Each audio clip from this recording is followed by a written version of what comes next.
Hi, we're the Biofeedback Group, and we're from Gainesville, Florida. Um, our members are Sarah. Hi, that's me on the right. I'm majoring in plant science.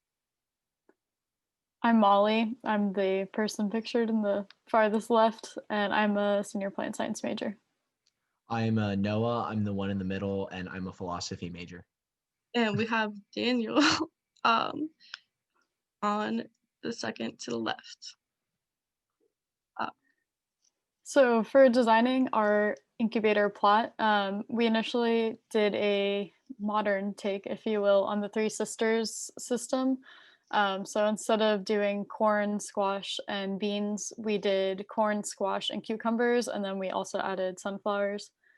We also intercropped throughout the incubator plot. For example, we used marigolds in between our peppers and tomatoes and eggplants, which are our fruiting plants that helped attract pollinators to those. And then our middle row, we intercropped a variety of leafy greens, such as kale and collards. And then our final row was our heavily trellised row that had cucumbers, beans, snow peas, and then also some root crops such as radishes and beets below. And we incorporated cover crops throughout as well. So we had ryegrass in our aisles and buckwheat along the borders of our central bed. So during the process of cultivating our garden, we also introduced cover crops and mulch to hold nutrients to the soil and prevent water loss. And we both used both a mixture of hay and mulch. And we found that I think we found that the hay was a bit better because the mulch was a bit more variable in how much it needed to decompose. Um, we ultimately put hay on our first row and mulch in our second row just to see how they would play out differently. We also had to do some intercropping in order to deal with pests. Like we said, we used marigolds in our garden in order to attract pollinators. We also used buckwheat as well to attract beneficial pollinators, as well as other insects that would help fight pests that were causing problems in our garden, like leaf rollers, which are a common larvae in the Florida area. And we found these on our squash plants, which we got really good harvests from early on, but we saw some really sharp decline from as the season went on. But the pests were actually not really the big problem of that, and we were able to excise them pretty quickly. But we also faced some challenges involving our soil, so we actually had to use our intercroppings in order to hold in our soil as well as add in nutrients. so some of the goals that we accomplished included harvesting a total of 21.3 pounds of produce throughout the semester. We were also successful in using integrated organic methods to overcome many of our different challenges, including water loss, pest threats, nutrient uptake levels, and more. And we also encourage beneficial interactions by cultivating plants with mutualistic relationships. So some of the lessons learned were definitely getting started earlier and planning is crucial. Trellising earlier would have been helpful, which we learned after several crop failures. The crops that we did trellis early, such as our cucumbers, were more successful. So our future vision for the sustainability of our farm includes promoting beneficial relationships between our crops, keep utilizing cover crops and intercropping to um, keep like pests away and keep the nutrients in the soil, such as like trap crops and stuff like that. Yeah, so some of our most interesting observations and most meaningful learnings.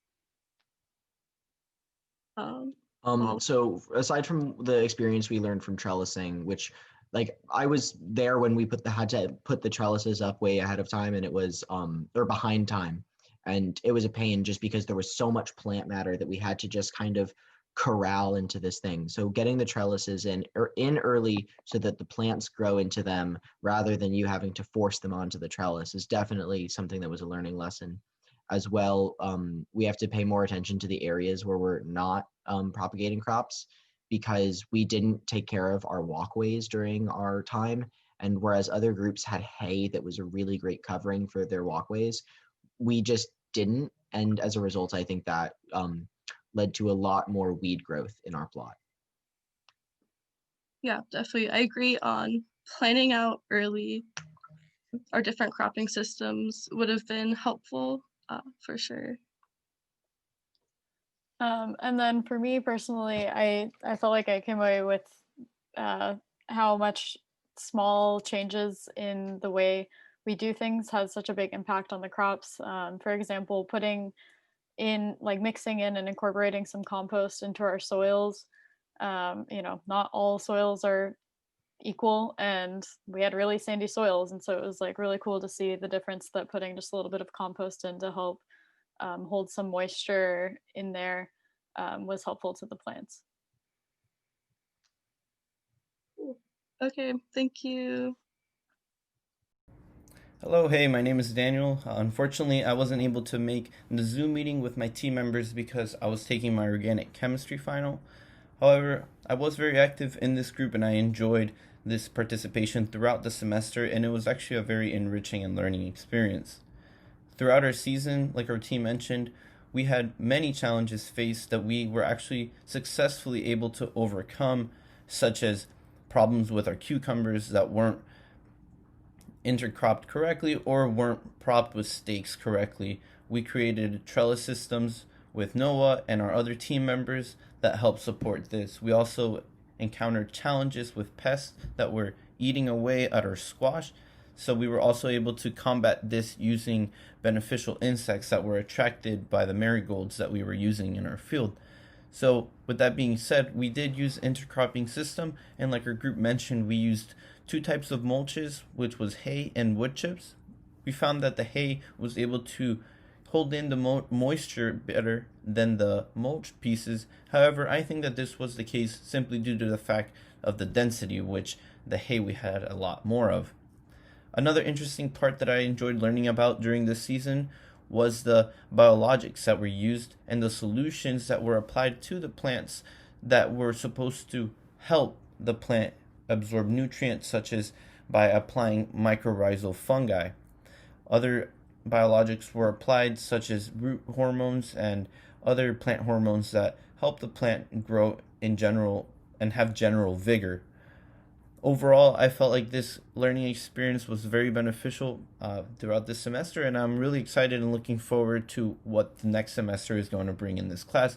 I'm hoping to continue my learning in organic and sustainable crop production and using more advanced methods next semester that will better combat the issues that were experienced throughout the semester. So, Dr. Zhao, I really appreciate the opportunity you've given us this semester, as it was truly a dream come true being able to work on a plot in that field. So thank you for the opportunity, thank you for watching, and I hope to see you next semester.